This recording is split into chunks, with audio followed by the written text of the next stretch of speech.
तो नमस्कार दोस्तों, मैं हूं यश। और जैसा कि हम सब जानते हैं कि हमारी यूपीपी परीक्षा में लगभग 30 दिन का समय बचा हुआ है। तो आज हम बात करने वाले हैं कि हमारी अंतिम 30 दिन की ऐसी कौन सी रणनीति होनी चाहिए जिससे हम अपने एग्जाम में अच्छा स्कोर कर पाएं, अपना 100% दे सकें और अपने वर्दी लेने के सपने को साकार कर सकें। तो इस तरीके से टेलीग्राम पे बहुत सारे भाइयों का मैसेज आया था कि भैया जैसा कि अभी डेली न्यूज़ आ रहा है यूपीपी डेट को लेकर, तो कभी भी डेट आ सकती है तो और हमारी तैयारी भी अच्छे से हुई नहीं है, तो हम ऐसा क्या करें जिससे कि हमारी तैयारी अच्छे से हो जाए। तो आज हम उसी पे बात करने वाले हैं कि आपको क्या करना चाहिए। आखिर के 30 दिन बचे हुए हैं, आपको बहुत ही अच्छे से इसका उपयोग करना है, बहुत ही ईमानदारी से करना है। तो मेरे भाई, आपको मैं 2 ऐसी चीज़ें सबसे पहले बताने वाला हूँ जो आपको ये गलती नहीं करनी है। अगर आपने ये गलती की तो ये जान लीजिए आपको दिक्कत में डाल सकती है। सबसे पहला चीज़, आपको नया कुछ भी नहीं पढ़ना है। नया, अगर आपको कोई ऐसा रियली कोई टॉपिक है जो आपको इंपॉर्टेंट है देखना, तो आप देख लो। बट आप अब लोग क्या करते हैं ना कि हड़बड़ी में जब डेट आ जाता है तो सोचते हैं कि सब कुछ पढ़ लूँगा, बट ऐसा नहीं करना है। आप जो पढ़ चुके हो पहले से उसको बार बार रिवीजन करना है। जो भी कॉन्सेप्ट हो गया, और चाहे वो मैथ्स का हो, रीजनिंग का हो, जीके जीएस हो, हिंदी हो, जो भी आपने पढ़ा है पहले से उसी की बार बार प्रैक्टिस करिए, बार बार प्रैक्टिस करिए। उससे आपके नंबर बढ़ेंगे। बट अगर आप कुछ नया पढ़ोगे वो आपके लिए फिर बेनिफिशियल नहीं होगा दोस्त, वो आपको दिक्कत में डाल सकती है। तो सबसे पहला पॉइंट ये है। और अगर आपको कुछ नया पढ़ना भी है तो आपको करंट अफेयर्स पढ़ना है नया, और कुछ भी नहीं। टेलीग्राम से हमारे जुड़े रहना, जो करंट अफेयर्स इंपॉर्टेंट होंगे मैं उस पर अपडेट करता रहूँगा, आप वो देखते रहना, वो इंपॉर्टेंट होंगे आपके लिए। तो नए में केवल करंट अफेयर्स देखना मोस्टली, और बाकी जो आपने पढ़ रखा है पहले से उसकी बार बार रिविजन करना। दूसरी चीज़ जो कि इन सब रणनीति की एक बेस है, अगर आप इस रणनीति को बनाना चाहते हो अंतिम 30 दिन की, तो ये बेस है, ये आप ध्यान में रखते हुए बनाना। बेस क्या है कि मेरे भाई जीके जीएस को कम टाइम देना है। उसका कारण ये है कि मैं 2 साल से यूपीपी की प्रिपरेशन कर रहा हूँ। अगर मैं खुद से ये सियोरिटी मांगूँ कि भाई मैं जो एग्जाम होने वाला है उसमें क्या 100% दे पाऊंगा, 90%, 80%, 70, 60 कुछ क्लियर नहीं कर सकता, मैं 60% दे पाऊंगा कि नहीं, वो डिपेंड करता है लक पे। मेरा पढ़ा हुआ सामने आ गया, मैं लगा दूंगा। क्योंकि जीके जीएस में कोई कॉन्सेप्ट नहीं काम करता, केवल आपका रटा हुआ काम करता है। आप रटे हो, आ गया सामने, आपने सिंपल लगा दिया। मैं भाई जो बोलूँगा सिंपल बोलूँगा, सीधा बोलूँगा।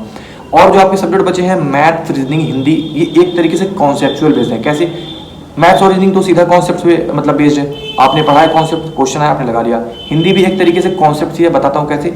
जैसे हमारी संज्ञा है, तत्सम तद्भव है, क्रिया है, आपको पहचानने के लिए आ गया।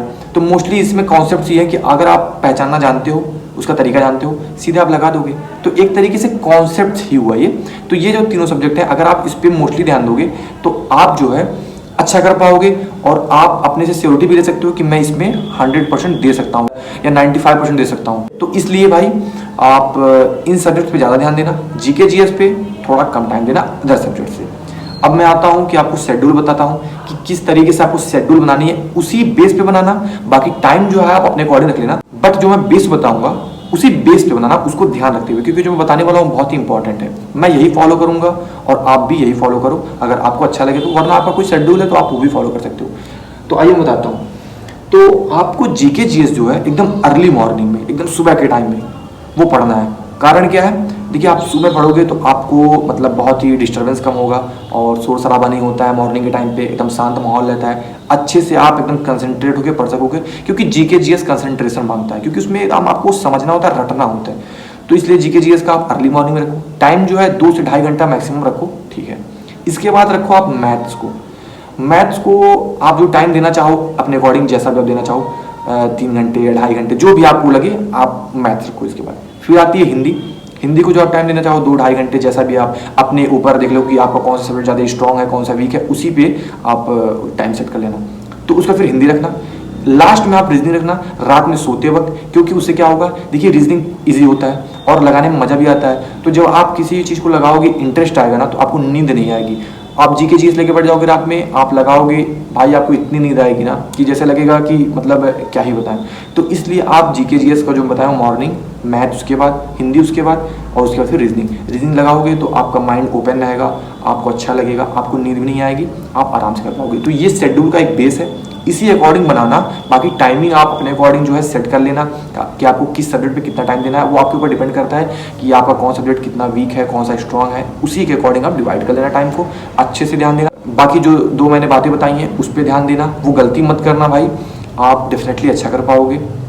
और टेलीग्राम की लिंक मैंने डिस्क्रिप्शन में डाल दी है, आप उससे जुड़े रहना, उस पर एक्टिव रहना। मैं अगर कोई इंपॉर्टेंट पीडीएफ मेरे को लगेगा तो मैं बीच बीच में उसमें पीडीएफ डालता रहूँगा, प्लस करंट अफेयर्स अपडेट करता रहूँगा, आप उस पर देखते रहना, वो आपके लिए बेनिफिशियल होगा। और कोई भी आपको दिक्कत होती है कमेंट सेक्शन में बता देना, या फिर टेलीग्राम पे बता देना, या कमेंट सेक्शन में बता देना। मैं आपकी उस प्रॉब्लम पे वीडियो जल्दी से बना के आपको उस प्रॉब्लम से बाहर निकाल दूंगा और आप भी अच्छे से स्कोर कर पाओगे मेरे भाई। तो इसलिए आप अपना ध्यान रखो, एग्जाम का प्रिपरेशन अच्छे से करते रहो, डिमोटिवेट बिल्कुल भी मत होना। और मेरे भाई जो भी प्रॉब्लम होगी कमेंट सेक्शन में बता देना, मैं जल्द से जल्द कोशिश करूंगा आपको उस प्रॉब्लम से बाहर निकालने की। तो मिलते हैं मेरे भाई नेक्स्ट वीडियो में। जैसा कि आपकी प्रॉब्लम होगी वो कमेंट सेक्शन में बता देना।